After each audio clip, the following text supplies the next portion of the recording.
I'm standing in Springfield, Illinois, the capital of Illinois. And I'm gonna head down to Alto Pass. Specifically, I'm going to Alto Winery. That's about 3 hours away from here, but before I head that way, I had to check out Abraham Lincoln's home. Everything around here is about Abraham Lincoln, and rightfully so. Once I make my way out of here, I gotta find me a horseshoe. I'm not even sure what a horseshoe is, but I'm gonna find one, and when I do, I'm gonna tell you which wine from Alto Winery pairs best with it. So come with me, let's check out Lincoln's house, and then head on over to Alto Winery and see what they're pouring for us today.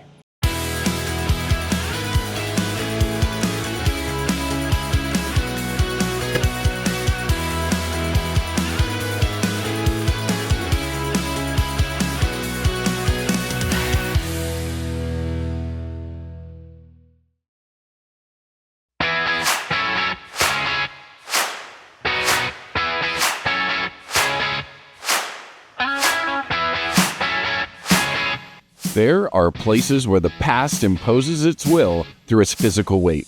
This is the Lincoln Home National Historic Site in Springfield, Illinois. For 17 years, this Greek Revival house was the only home Abraham Lincoln ever owned. It stands today as a monument to a president, as well as a window into the man. Inside these walls, long before he saved the Union, Lincoln was a neighbor, a lawyer, and a father wrestling with his sons on the parlor rug. The National Park Service has restored the home and the surrounding 4 blocks to their exact 1860 appearance. Walking these boardwalks past the gas lamps and the historic Dean and Arnold houses, you are walking the same path Lincoln took every morning. It was here that Lincoln said his emotional farewell to Springfield, leaving this sanctuary to shoulder a burden no other leader has ever carried. To visit this place, it is to understand what he gave up. History here is felt in the buildings left behind, and those buildings make you notice the culture that survives. So we leave the steps of the president to taste the real Illinois. From the legendary comfort food right here in Springfield to the rolling hills of the South, the journey is just beginning.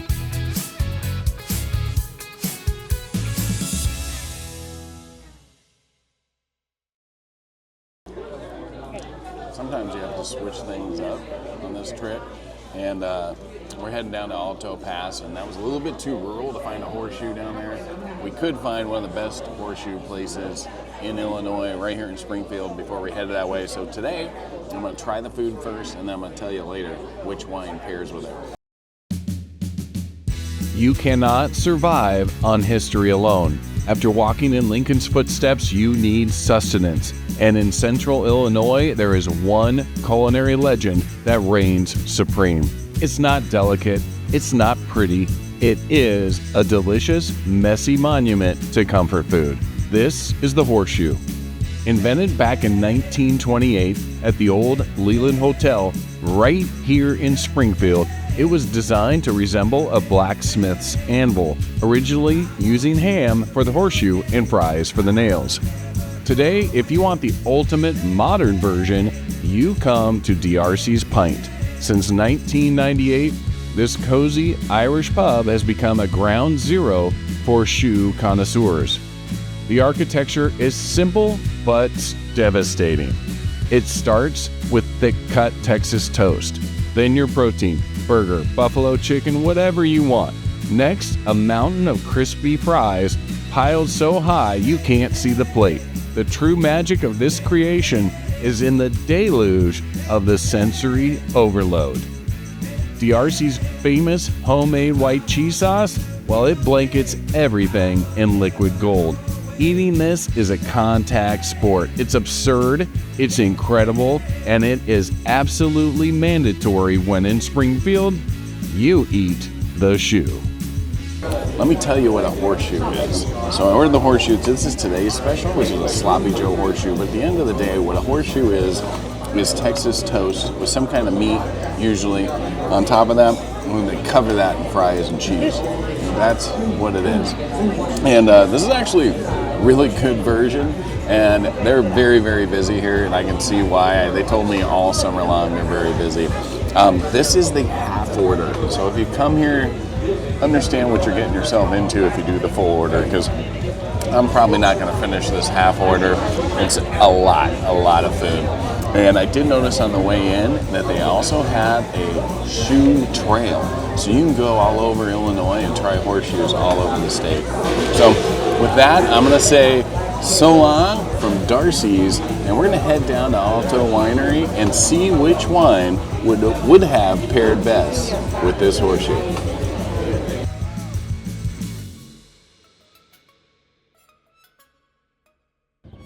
I'm out here on a beautiful day in Alto Pass, Illinois. This is about 3 hours south of Springfield, Illinois. And sitting out here in the vineyard with the pond in the background, pretty great venue. And immediately when I walked in, I noticed something I had to have, and it wasn't even wine. It was spicy pretzels. They actually hand spice them themselves. And as Mrs. K said, they're highly addictive. And they pair perfectly with the Wiener Dog wine. That's right, I said I'm drinking the Wiener Dog wine. It's got a cute little Wiener Dog on the label. So maybe sometime you can get here and check it out. It's adorable. But this wine is very unique to this area. This is the Shawnee AVA. It's actually a very recently designated AVA called the Shawnee AVA. And here, this wine is a blend of white wines. I just got bit by a bug, by the way. So the bugs are real in this neck of the woods. Anyway, the wine, or the grapes in this glass is Vidal and Vanille and Chardonnay. Now, a couple of those grapes I've never heard of before, but anyway, this is an off-dry wine, so I'd put this kind of in a Riesling category of off-dry. Let's give it a go on the nose. And right off the bat, I am getting lemon all day. There's a little bit of vanilla there, a little bit, but more of a saffron that comes through. Let's give it a try on the palate. Oh yeah, and that definitely is kind of in that Riesling category. There's a little bit of that honey there. The lemon definitely holds on, and that saffron kind of white flower definitely comes through. This pairs perfectly, as I said, with these spicy pretzels. So if you get here, pair these two together. If you drive far enough south in Illinois, the prairies disappear and the Shawnee Hills rise up to meet you. Hidden in these woods is a place that resurrected an entire industry. Welcome to Alto Vineyards. Back in the 1980s, winemaking here was a ghost, lost to prohibition. But Guy Renzaglia and his partners had a vision. They bought 50 acres of land, planted vines in the unknown soil, and waited. When they released their first vintage in 1988, they sold out in 3 days. They proved that these hills could speak again. Today, Alto is the oldest family-owned winery in the region and also the most decorated. With over 1,000 awards, they set the benchmark for Illinois wine. However, at Alto Vineyards, the real magic happens out on the vine deck. 3 generations of the Renzaglia family still run this place, pouring history into every glass. Alto Vineyards is a proof that with enough patience, you can turn a quiet hillside into a legend. Okay, so this is just a quick taster. I had to give it a try. I'm not a big fan of sweet wines, but this was the game changer for Alto Winery. This is what they started the whole thing on. It's actually their most popular wine. It's their blush wine. And this is Concord. So this is gonna be sweet on sweet on sweet. And I know I've been to plenty of areas where that is a crowd pleaser. So I'm not even gonna give this a go on the nose though. I'm just gonna go straight for the palate. Let's give it a try.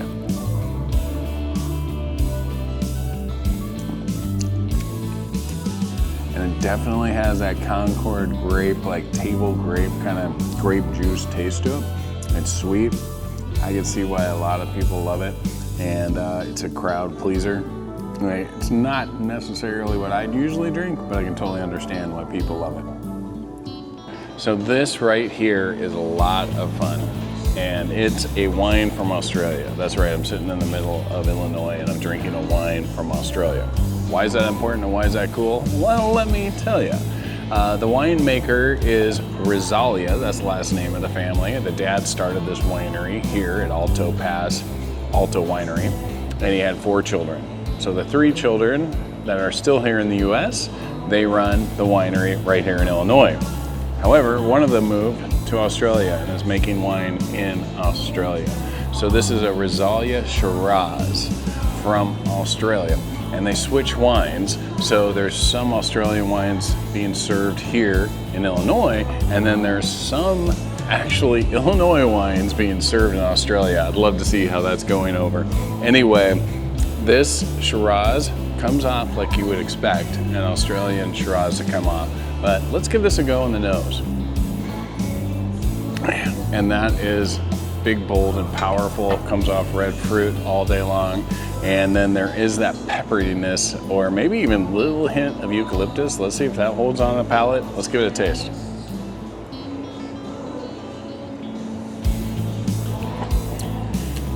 Oh, that Shiraz is beautiful. It's actually a little bit less intense than I expected, but just a great, well-balanced wine. It's red fruit, definitely all day, and it definitely has some black pepper and a little bit of greenness to it. I wouldn't call it eucalyptus, I'd call it probably just some greenness like twig, you know, a young twig being snapped. But really, that is a fantastic wine and a lot of fun to add to your tasting if you get here to Alto Winery. I am up on the top deck here at Alto Winery, and this is an amazing view on an amazing day. It's the middle of June and it's about 82 degrees. Beautiful. A little bit of rain just came through and cooled it off nicely, and also got rid of some of those bugs for us. I don't know if you can see it over here, but they have like bocce ball, and then downstairs they have a huge dancing venue and everything. This is a place you can spend some time at and have a lot of fun if you ever get by. Here I have in my hand the Chambourcin, and I gotta admit, I did try this a little bit earlier, and as I was trying to work my way through the wines here and figure out which one of these wines would have paired best with that Horseshoe from back there in Springfield, and the Chambourcin definitely won out. And so before I tell you why, let me give it a go on the nose. And this comes off like tart cherry right off the bat. It's definitely not ripe, it's more on the tart level. And then there's just a little bit of almost smokiness to it. It's kind of interesting. Let's give it a go on the palate.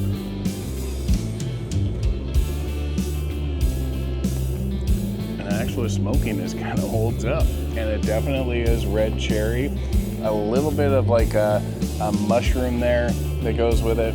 Overall, I've tasted Chambourcin at this point on this trip, as you know, from the East Coast. And I think this is the farthest west I've tasted Chambourcin. And this is a really great example of Chambourcin, and it would have paired perfectly with that Sloppy Joe Horseshoe. There's something about that Sloppy Joe red sauce, that kind of ketchup with a little bit of sweetness in it, that would just go perfectly with that red cherry. High acid here, so that would match that pretty well. The cheese might play a little off on that, but I think overall this is the right call for that Sloppy Joe Horseshoe I had earlier. So if you get a chance to pair a Sloppy Joe Horseshoe with some wine from Malta, you gotta go with the Chambourcin.